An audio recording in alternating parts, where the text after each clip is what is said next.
Som I jo sikkert har hørt, så har vi haft en del ballade de sidste døgns tid på grund af situationen med Talib Ben Hassi.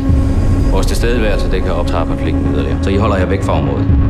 Det er jo bare 8 timer med ham der hurtigbrillen, ikke? Jeg har brug for, at der er nogen, der sådan lige kan holde ham lidt i korsnår. Var planen ikke, vi skulle holde os væk derfra? Se dig omkring. Det her er ikke Danmark. Vi er nødt til at vise, hvem det er, der bestemmer. Det eneste, de forstår. Kollega kniv, kollega kniv.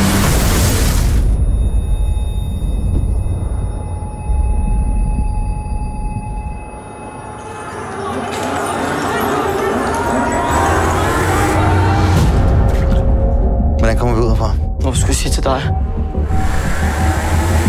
Han er den eneste, der ved, hvor de små sagsætter de er. Der. Og hvor er vi? Der bliver holdt øje med dig. Vi er nødt til at lade ham gå. Det var farligt. Vi skal ingen steder. Nu vil du hellere holde hånden over de chakaler, end at beskytte dine egne kolleger. Vi skal passe på hinanden. Så overlever vi sgu ikke. Vi er bare nødt til at vide, om vi kan regne med dig. Talib var ikke voldet. Vi skal ikke slå til hans navn. Hvis man altid bliver behandlet som noget, man ikke er, så ender man sgu med at tro på det.